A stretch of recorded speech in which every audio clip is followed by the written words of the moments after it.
리추얼이라는 제목의 책이 있는데요, 이 책의 부제는 일단 움직여라, 마음은 따라온다, 이런 부제를 갖고 있는 책입니다. 그 책 표지에 보니까 비슷한 구호가 있는 걸 제가 봤는데요, 생각보다 중요한 행동의 힘, 해보면 하고 싶어진다. 그리고 목차에도 보니까 제1장의 제목도 거의 비슷합니다. 먼저 행동하라, 마음은 따라온다. 지금 이 비슷한 구호들이 설명하고 있는 그 강조, 이게 뭘 강조하고 싶은지 감이 좀 잡히지 않습니까? 보통 사람들은 이 몸과 마음의 관계에서 이 마음이 우선이라고 생각을 하지 않습니까? 그래서 이런 말들 많이 하잖아요. 뭘 하려고 하면 결심이 중요하다, 이 마음을 움직여야 된다는 뜻 아닙니까?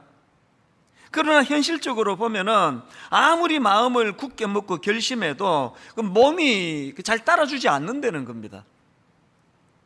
그래서 그 책 저자가 주장하는 게 뭐냐면은 많은 경우 마음이 가는데 몸이 가는 게 아니라 몸 가는데 마음이 간다. 이걸 이제 여러 가지 자료를 가지고 증명하면서 책을 이제 풀어나가고 있는데요, 그래서 저자가 강조하는 거, 일단 움직여라, 먼저 행동해라, 마음은 뒤따라온다, 이걸 이제 강조하는 책입니다.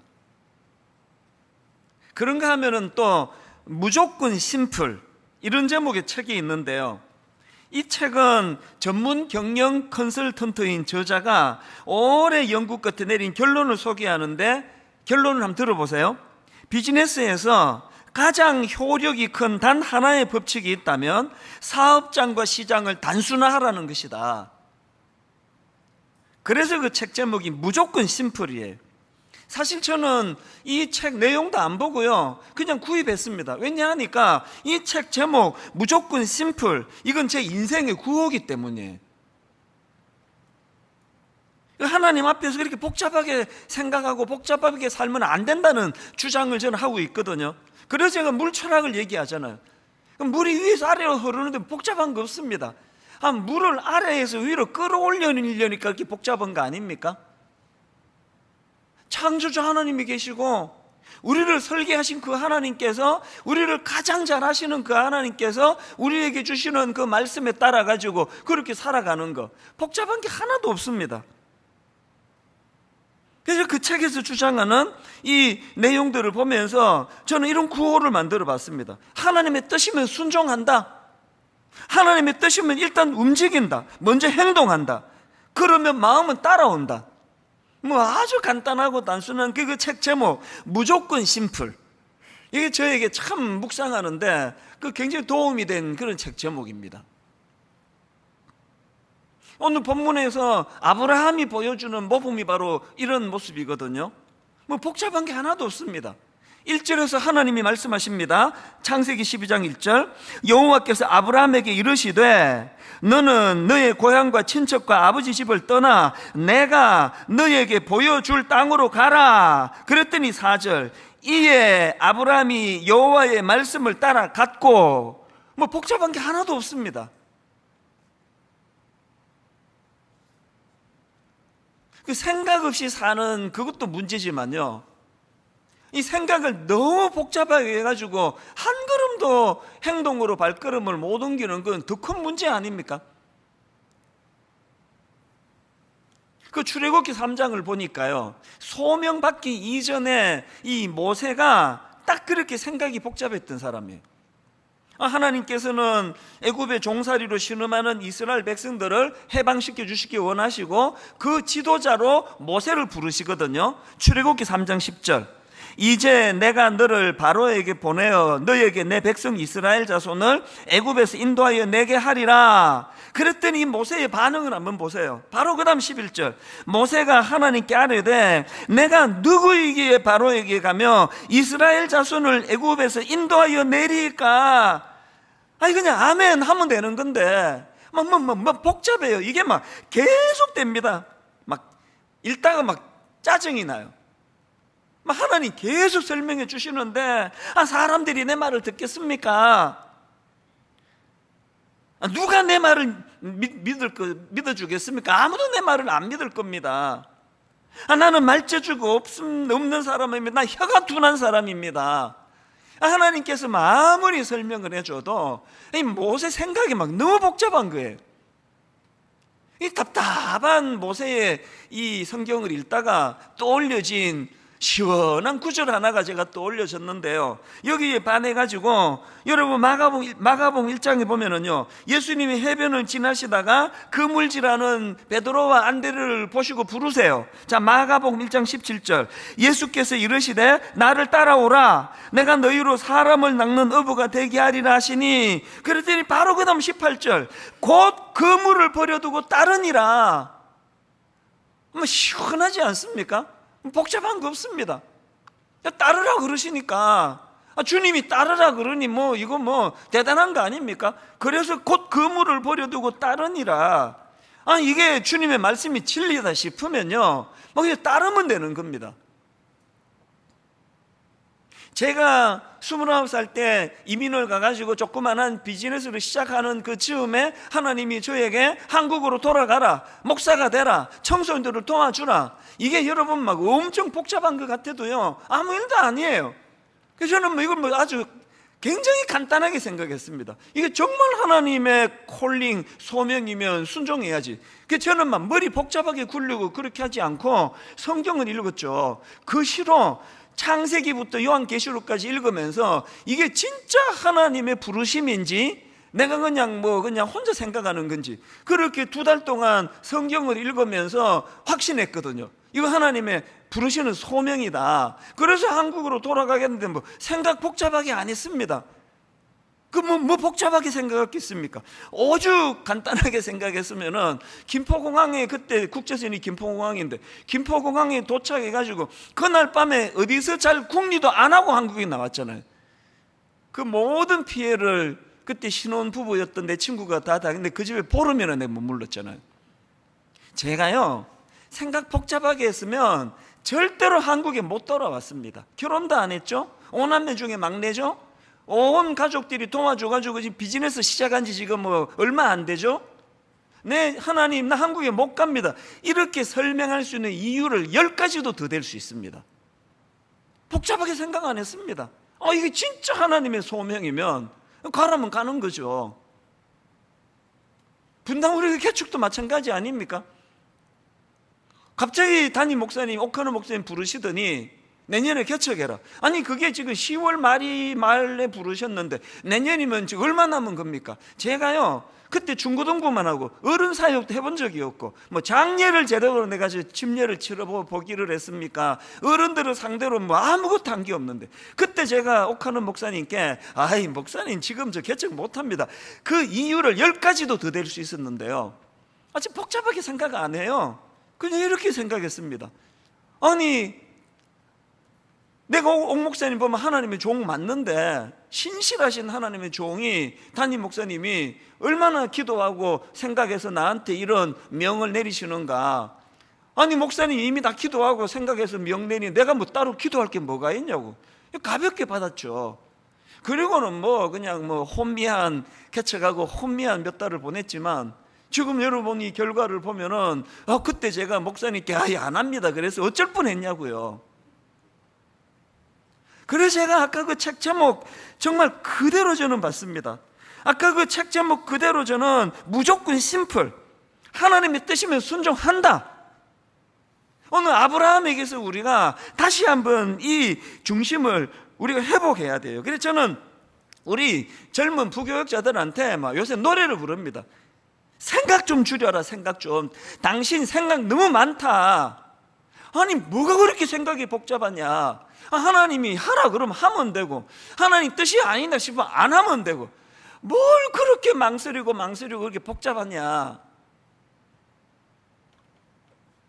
저는 오늘 이 하나님 말씀 앞에 너무나 단순하게 반응하는 이 아브라함을 보면서 우리 이거 배워야 된다 생각합니다.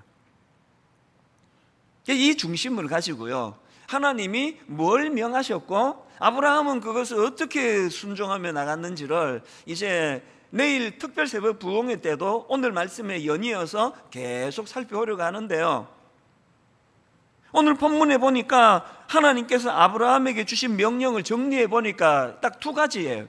하나님은 두 가지 명령을 주셨습니다. 첫 번째 명령이 뭐냐? 가라예요. 가라. 자, 12장 1절 다시 보십시오. 여호와께서 아브라함에게 이르시되 너는 너의 고향과 친척과 아버지 집을 떠나 내가 너에게 보여줄 땅으로 가라. 이렇게 가라는 명령을 내리시는데, 그런데 보니까 그 앞에 하나님이 전제를 하나 말씀하세요. 1절을 다시 보십시오. 전제가 뭐냐? 여호와께서 아브라함에게 이르시되 너는 너의 고향과 친척과 아버지 집을 떠나. 이 가라라는 말씀 앞에 떠나라는 말씀을 먼저 주시는데요, 이게 전제입니다. 가만히 보니까요, 여기 나오는 너의 고향과 친척과 아버지 집, 이게 전부 다 아브라함에게 너무 소중한 것들이네요. 게다가 그 떠나라는 강도가 점점 세지세요. 맨 먼저는 너의 고향을 떠나라. 뭐 이건 좀 쉽죠. 뭐 저도 고향을 떠났고 여러분 중에 고향 떠난 분 많으신데요. 그런데 떠나는 게 그것만이 아니네요. 그 다음에 보니까 고향을 떠날 뿐만 아니라 친척도 떠나라. 이건 또 약간 더 어려운데요, 그걸로 끝나는 게 아니에요. 결정적인 거, 즉 강도가 점점 세져 가지고 너의 아버지 집을 떠나.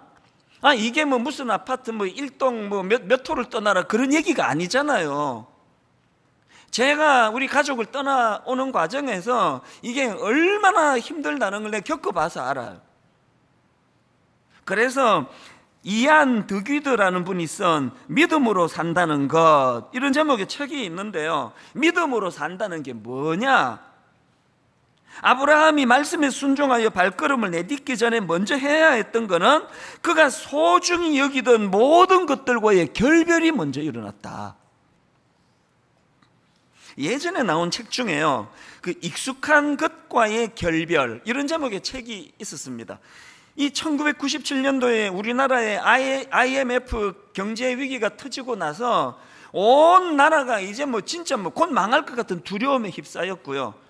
그 사건 이후로도 막 우리나라에 막 엄청난 변화의 소용돌이가 휘몰아쳤는데요, 그 과정에서 수많은 직장인들과 젊은이들이 막 갈팡질팡하는 혼란에 빠져 있었습니다.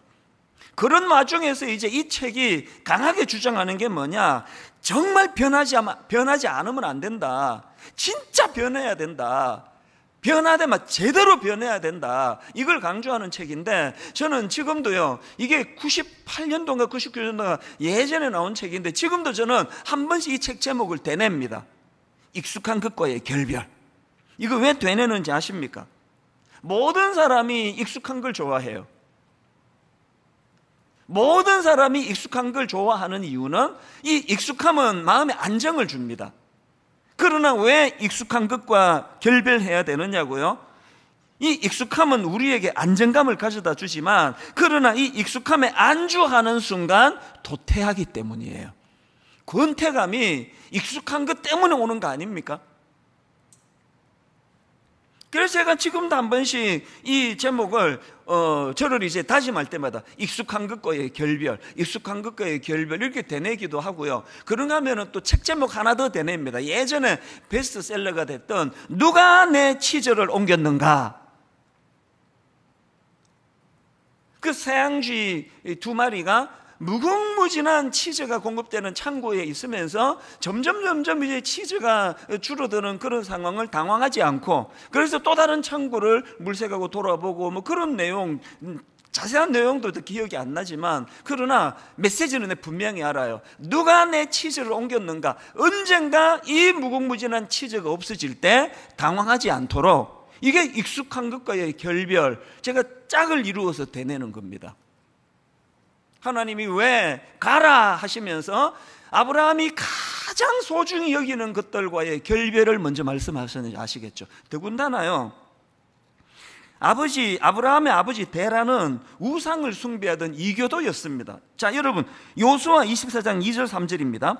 요수아가 모든 백성에게 이르되 이스라엘의 하나님 여호와께서 이같이 말씀하시기를 옛적에 너희의 조상들 곧 아브라함의 아버지 나홀의 아버지 데라가 강 저쪽에 거주하여 다른 신들을 섬겼으나 내가, 우리 하나님이 너희의 조상 아브라함을 강 저쪽에서 이끌어내어, 하나님이 왜 떠나라 말씀하시는지 아시겠습니까? 이걸 오늘 우리에게도 주시는데요. 에베소서 4장 22절, 너희는 유혹의 욕심을 따라 썩어져가는 구습을 따르는 옛사람을 벗어버리고. 오늘 여러분, 오래 익숙한, 너무나 내가 의지하는 이런 것들 뿐만 아니라 오래된 이 썩어져가는 유혹의 욕심을 따라 썩어져가는 구습을 따르는 옛사람을 벗어버리고 하나님의 말씀인 가라, 가나안을 향해 달려가라. 거기 안주하면 안 된다. 내일부터 시작되는 특별 새벽 부흥회 때 저는 여러분이 안주하던 그곳, 여러분 옛사람의 습관을 끊어버리는 능력이 내일부터 시작되는 새벽 부흥회 때 나타나게 될 줄로 믿습니다.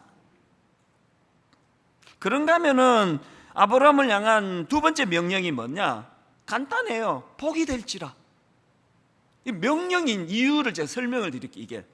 이게 권면이고 축복이 아니고 명령인 이유가 있는데요. 자, 2절을 보십시오. 본문, 내가 너로 큰 민족을 이루고 내게 복을 주어 너의 이름을 창대하게 하리니 너는 복이 될지라. 여기 지금 복과 관련한 두 말씀이 나오는데요.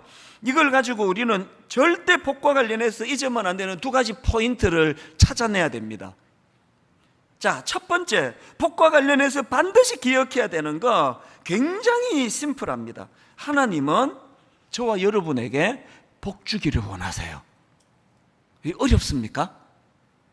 이건 막 연구해야 깨달아지는 게 아니고요. 여러분, 하나님은 여러분 또 저에게 복 주기를 원하세요.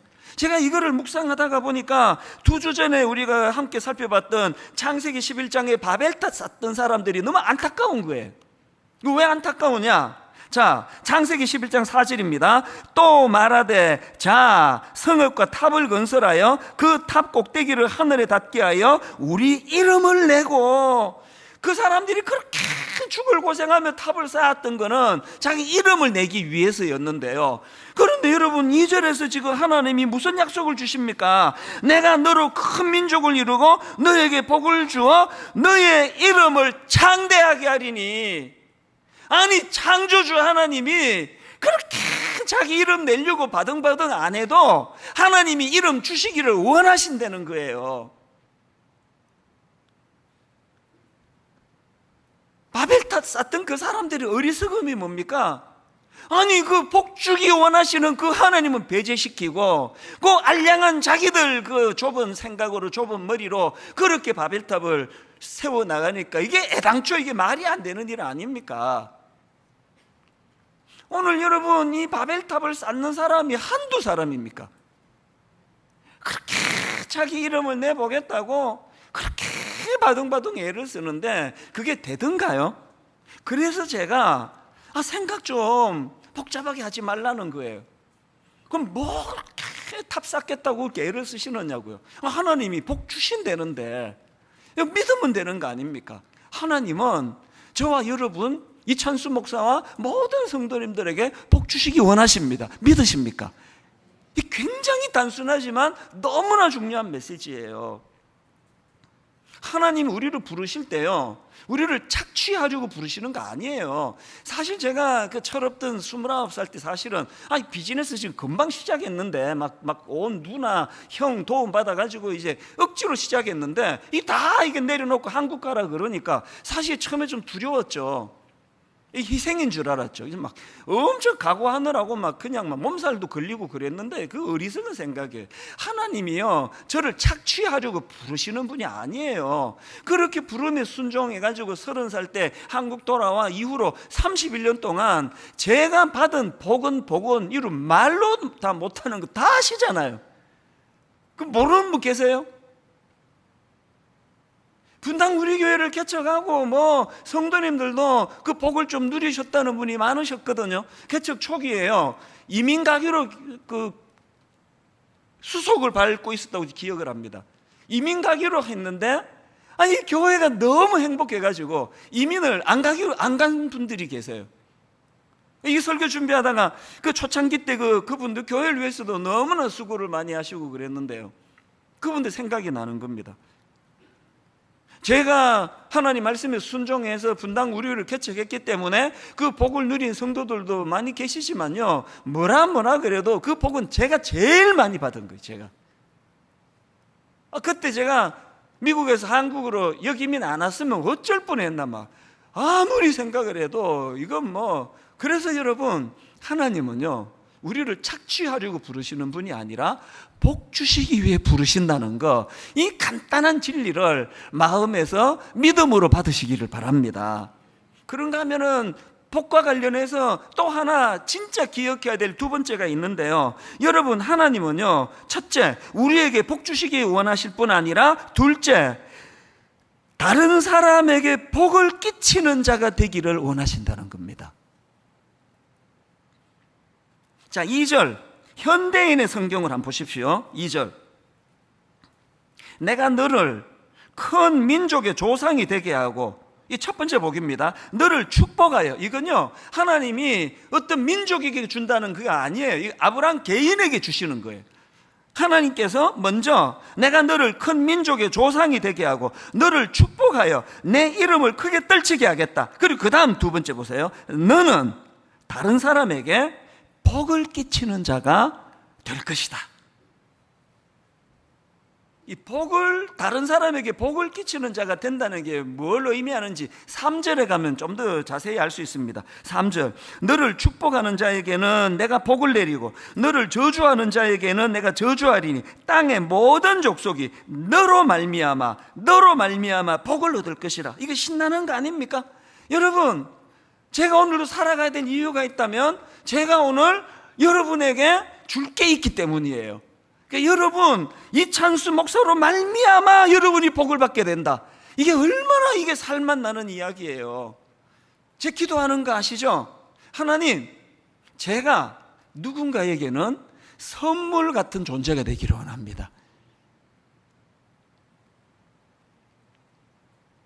제가 이 3절에 나오는 너로 말미암아 복을 얻게 될 것이다, 이 말씀의 의미를 좀 더 알고 싶어서 이런저런 자료를 찾아보고 뒤집어보고 책도 사고 그렇게 했는데요, 그러다가 제가 이 구약학을 전공하신 장신대 하경택 교수님의 논문을 제가 읽게 됐는데요,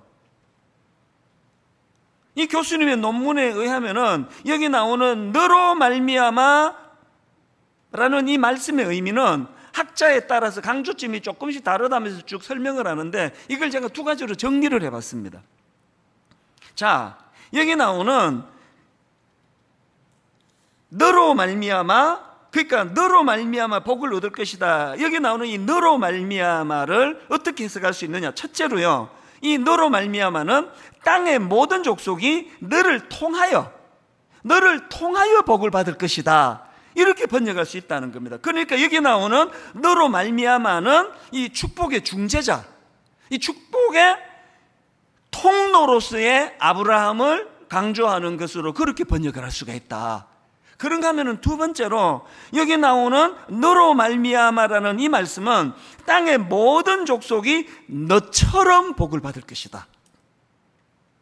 그러니까 여기 나오는 너로 말미암아는 이 축복의 모범으로서 아브라함을 강조하는 것으로 번역할 수 있다는 겁니다. 제가요 그 지난주 새벽에 이 말씀을 제가 깨달으면서 막 너무너무 가슴이 벅찬 겁니다, 이 새벽에. 그래서 제가 29 예비 담임 목사님들한테 제가 바로 내가 연락을 다 했습니다. 메일을 보내가지고, 그 문자를 보내가지고 이 내용을 전했습니다. 그리고 제가 마음이 너무너무 뜨거워지는 거예요. 오늘 여러분, 저와 여러분이 당당히 구하셔야 돼요. 하나님 복 주시기 원합니다. 아버지, 저는 복 받기 원합니다. 이걸 구하셔야 돼요. 당당하게 복 받기를 주님 앞에 기도하고 소원을 가지고 구하시는데요, 그것만 하시면 안 됩니다. 하나님 내게 복 주시기 원합니다. 그 복 누리기 원합니다. 이렇게 하나님께 구한과 동시에 하나님, 제가 다른 사람들에게 복을 끼치는 자가 되기를 원합니다. 이 기도를 같이 드려야 된다는 거예요. 마가복음 6장에 보면은요, 바로 이 내용과 관련해서 확 드러나는 두 가지 이질적인, 너무 대조적인 사건이 기록되어 있는데, 이거 한 달 전인가 나누었던 내용이에요. 자, 한번 보십시오.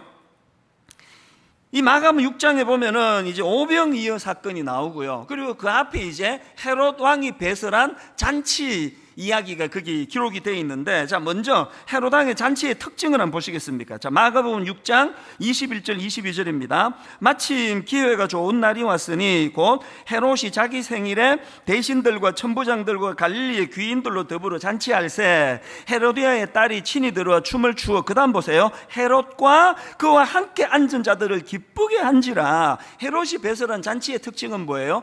헤롯과 자기 수하에 있는 사람들이 기쁨을 누리는 목적을 가진 잔치예요. 자기 자신의 기쁨을 누리는 그 헤롯 왕의 잔치의 비극이 뭡니까? 바로 자기만을 유익하게 생각하는 그 이기적인 생각으로 시작한 그 잔치가 가슴 아프게도 죄 없는 세례 요한이 참수를 당하는 비극의 열매를 낳게 된 거 아닙니까? 이게 기록이 되고 바로 그 다음 나오는 게 오병이어 사건이에요. 자, 이 차이를 한번 느껴보십시오. 오병이어를 기록하는 과정에서 마가복음 6장 41절, 예수께서 떡 5개와 물고기 2마리를 가지사 하늘을 우러러 축사하시고, 그 다음 보세요.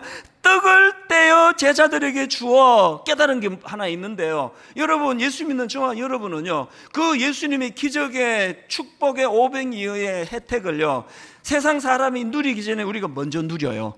예수님이 먼저 우리에게 떡을 떼주시기를 원합니다. 그런데 중요한 건 그 목적입니다. 무슨 목적입니까? 다시 한번 보십시오. 예수께서 떡 5개와 물고기 2마리를 가지사 하늘을 우러러 축사하시고 떡을 떼어 제자들에게 주어, 그 다음에 사람들에게 나누어 주게 하시고예요. 이게 헤롯 왕의 잔치의 특징과 결정적으로 다른 거예요. 오늘 이 세상은요, 오병이어를 묵상하면서 느끼는 느낌이 그거 아닙니까? 오늘 이 세상은 자기 혼자 5,000명분을 먹겠다고 탐욕에 쩔은 사람들이 득실거리는 게 세상이에요. 남의 불행이나 남의 아픔이나 남의 그 굶주림 관심도 없습니다. 난 이 5,000명분 다 먹을 거야, 나 혼자. 그러다 그냥 배탈 나서 그냥 자기 먼저 문제가 생기죠. 여러분, 오늘 이 세상은요, 나 혼자 5,000명분을 먹겠다고 탐욕에 쩔어 있는 이 시대인데, 오늘 우리가 헤롯 왕의 잔치의 특징인 나의 행복을 위하여, 나만의 유익을 위하여 여러분 아무 죄도 없는 그 세례 요한을 참수시키는 이런 악한 이 세상에서 하나님의 말씀, 하나님의 백성인 우리는 5,000명분을 먹이는 기적의 도구가 된다는 사실 아닙니까? 최근에 제가 막 너무 마음이 기뻤던 적이 있거든요. 제가 청소년 사회 갈 때, 그 중학교 때, 고등학교 때 6년을 저한테 배운 제자가 있어요. 이제 제가 중등부하고 고등부 올라갈 때 이제 따라온 그런 제자들이 있는데요. 이 친구가 결혼한다고 예비 신부를 데리고 인사를 왔어요. 목사님 기도해 주세요. 그렇게 이제 덕담을 나누는데, 내가 잊혀지지가 않습니다. 세상에 노트는 다 낡아빠진 노트를 하나 꺼내더라고요. 목사님 이게 뭔지 아세요? 뭔데? 그랬더니요, 중학교 때부터 목사님 말씀을 받아 적은 거래요. 이야, 그 어린애가 참 대단한 친구예요.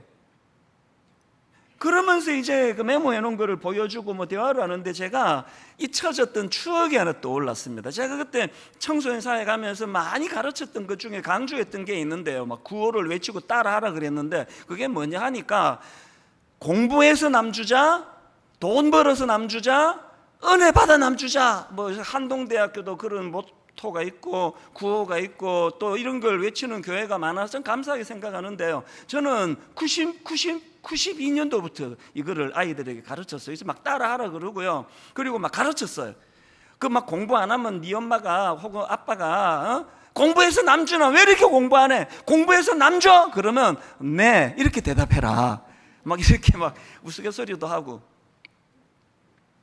이 친구가 그걸 기억하는 거예요.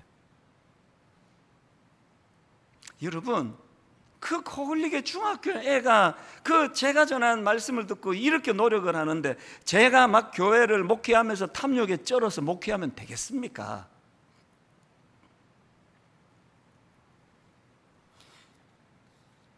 오늘 한번 따라해 보시겠습니까? 그 순수한 그 동심으로 동심도 아닙니다. 중고등학생으로 돌아가셔서 한번 따라해 보시기 바랍니다. 공부해서 남 주자. 원래 자기랑 해당 없는 거 크게 잘해요.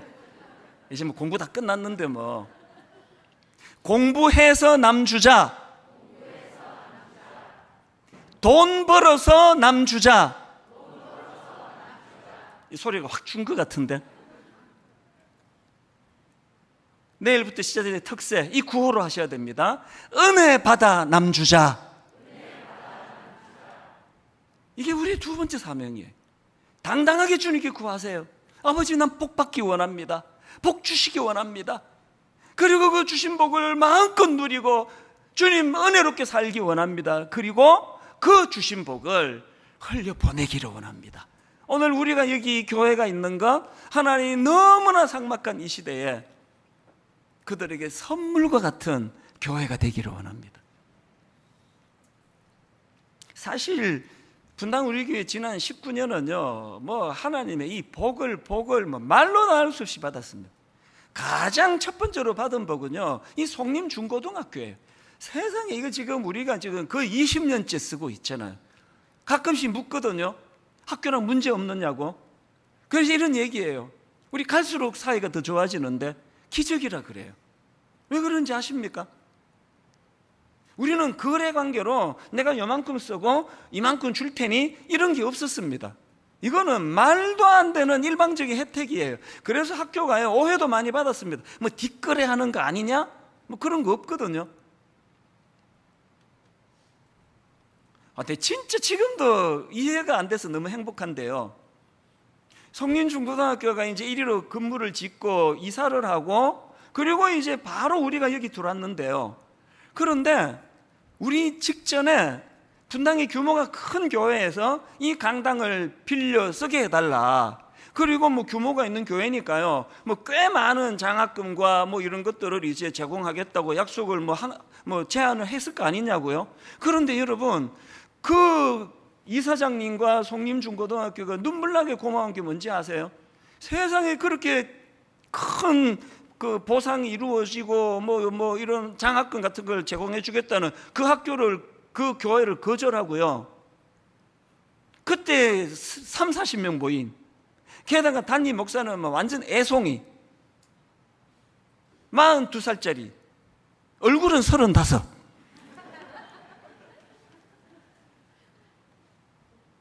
임대료를 내고 뭐 장학금을 내고 그럴 수 있는 상황이 아니에요. 그런데 왜 그 고마운 이사장님과 학교가 그 큰 교회의 제안을 거절하고 우리에게 여기를 주셨는지 지금도 불가사의합니다. 그러나 저는 알지요. 하나님이 복 주신 거예요. 왜 주셨을까요? 흘려보내라고. 여러분, 우리 이사장님과 교직원들과 또 학교를 왜 기도하고 계시죠? 기도 안 하면 그 도리가 아니에요. 기도하셔야 됩니다. 그리고 인간적으로도 고마워할 뿐 아니라 하나님의 이 크신 복 주신 하나님 은혜를 기억하면서 흘려보내야 돼요. 더 많이 흘려보내야 된다고 저는 생각합니다. 이번에 제가 29교회가 분립되는 과정에서도 너무 가슴이 뜨거운 게요, 벌써 이런 시작도 안 했는데 이런 혜택이 막 일어나는 거거든요. 지금 장소를 물색하는 중인데요, 많은 단체에서 호의를 베풀고 계세요. 어떤 곳에서는 기독교 대안학교에서요, 이 29교회 중에 한 교회가 여기 좀 써라, 괜찮다 써라. 그런가 하면은 일산에 있는 어떤 장애인 학교는 내 진짜 고마워요. 거기에서 지금 거의 써라. 또 어떤 신학교는요, 기존에 그 신학교 안에 이제 캠퍼스가 크니까요, 그 안에 이미 교회가 있어요. 그런데 여기 와서 써라. 내 그 교회에 너무 감동을 받았습니다. 엄청 불편할 거 아닙니까? 이 교회에 있는데 또 들어가. 근데 괜찮다는 거예요. 물론 우리가 얌체같이 그냥 막 공짜로 그렇게 쓰고 안 할 거예요. 당연히 장학금도 드리고 당연히 여러 가지 하겠지만, 벌써 저는 이게 감동이 되는 거예요. 왜 하나님이 이런 놀라운 일들을 행하시느냐? 복 주시기 위해서예요. 우리 그 복을 누리면 돼요. 뭐 하면서? 감사하면서. 그런가 하면은 우리가 5천 명분 다 먹겠다고 탐욕에 쩌는 것이 아니라 흘려보내면 돼요. 29교회가 정말 5천 명을 먹이는 교회가 되기를 바랍니다. 결론을 이렇게 맺기 원합니다. 여러분, 이제 내일부터 특세인데요, 이사야 58장 11절, 여호와가 너를 항상 인도하여 메마른 곳에서도 내 영혼을 만족하게 하며 내 뼈를 견고하게 하리니 너는 물된 동산 같겠고 물이 끊어지지 아니하는 샘 같을 것이라. 이 하나님의 복을 누리시기를 주님 이름으로 축원합니다. 여러분 인생이 물된 동산 같은 형통의 복을 누리게 되시기를 바랍니다. 그런데 여러분, 여기까지만 읽으시면 안 되고요, 이 11절 바로 그 다음에 12절, 너에게서 날짜들이 오래 황폐된 곳들을 다시 세울 것이며 너는 역대의 파괴된 기초를 쌓으리니 너를 일컬어 무너진 데를 보수하는 자라 할 것이며 길을 수축하여 거할 곳이 되게 하는 자라 하리라. 모든 사람들에게 복을 끼치는 자가 되라는 거예요. 복을 받아 누리기 원합니다. 받은 복을 흘려 보내주시기를 원합니다. 내일부터 기도할 때 이 두 가지를 놓고 하나님 앞에 기도할 때에 분당 우리 교회를 통해요, 이 교회 성도들을 통하여 이 대한민국의 모든 예수 믿는 분들의 복이 임하게 되기를 바라고, 그 복이 흘러가 대한민국을 살리는 역사가 일어나게 되기를 바랍니다. 저는 설교 마무리를 하고 이 찬양을 묵상을 하는데 막 너무 마음이 뜨거운 겁니다. 이 찬양 가사가요, 원하고 바라고 기도합니다. 제가 가슴이 뜨거웠던 가사가 이렇습니다. 이 세상을 살아가는 동안에 나의 힘을 의지할 수 없으니 기도하고 낙심하지 말 것은 주께서 참 소망이 되십니다. 2절도 은혜예요. 주의 길을 걸어가는 동안에 세상의 것 의지할 수 없으니 감사하고 낙심하지 말 것은 주께서 참 기쁨이 되십니다. 그렇게 흘려보내시는 주님의 놀라운 물된 동산의 그 축복을 가지고요, 그 후렴의 이 놀라운 꿈을 보세요. 하나님의 꿈이 나의 비전이 되고 예수님의 성품이 나의 인격이 되고 5천 명분을 혼자 먹겠다고 탐욕에 찌던 사람들은 절대 흉내도 낼 수 없는 예수님의 성품이 나의 인격이 되어 5천 명을 먹이는 그런 영향력 있는 인생이 되기를 원합니다. 그 다음에 더 중요한 것, 성령님의 권능이 나의 능력이 되길 원하고 바라고 기도합니다. 내일 새벽부터 마음껏 이 찬양을 부르며 부르짖어 복 달라고, 주신 복을 흘려보내겠다고, 그렇게 주님 앞에 축복 있는 특세가 되기를 바라며 우리 이 찬양 같이 한번 불러보기 원합니다. 이 세상을 살아가는 동안에, 이 세상을 살아가는 동안에 나의 힘을 의지할 수 없으니 기도하고 낙심하지 말 것은 주께서 참 소망이 되십니다. 우리 한번 다시 한번 선포합니다. 이 세상을 살아가는 동안에 여러분 꼭 기억하십시오. 나의 힘을 의지할 수 없으니 기도하고 낙심하지 말 것은 주께서 참 소망이 되십니다. 이 벅찬 감격으로 선포하시기 원합니다. 하나님의 꿈이 나의 비전이 되고 예수님의 성품이 나의 인격이 되고 능력, 성령님의 권능이 나의 능력이 되기 어떡합니까? 원하고 바라고 기도합니다. 주의 길을 걸어가는 동안에 주의 길을 걸어가는 꼭 기억하셔야 할 것. 세상의 것 의지할 수 없으니 감사하고 낙심하지 말 것은 주께서 참 기쁨이 되심이라. 여러분 2절 한 번 더 정말 한 번 이렇게 고백합니다. 주의 길을 걸어가는 동안에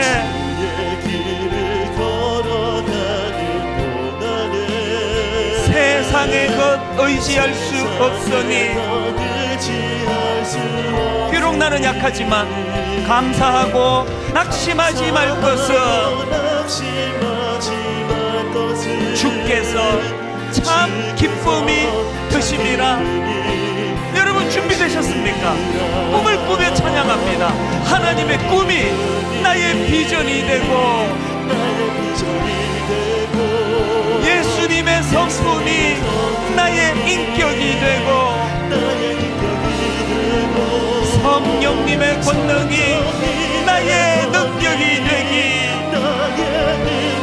원하고 바라고 기도합니다.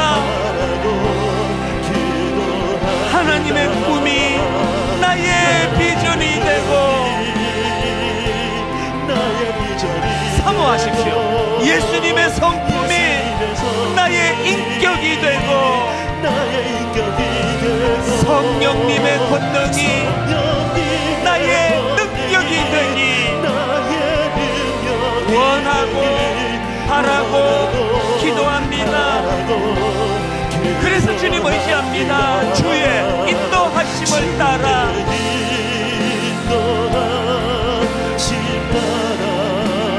주의 인도하심 따라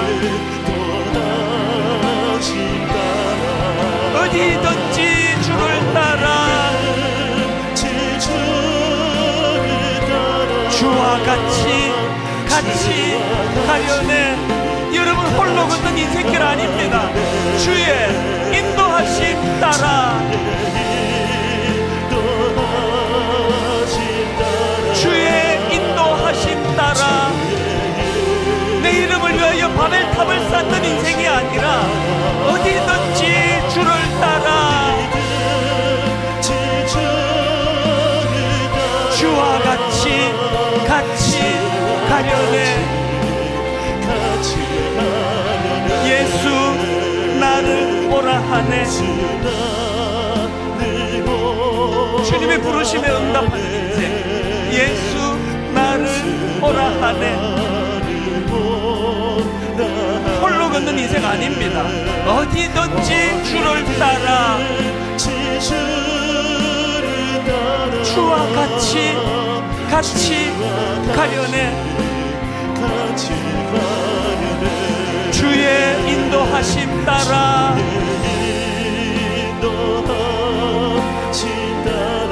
주의 인도하심 따라 어디든지 주를 따라 주와 같이 가려네. 자리에서 일어나셔서 마지막으로 주의 인도하심 따라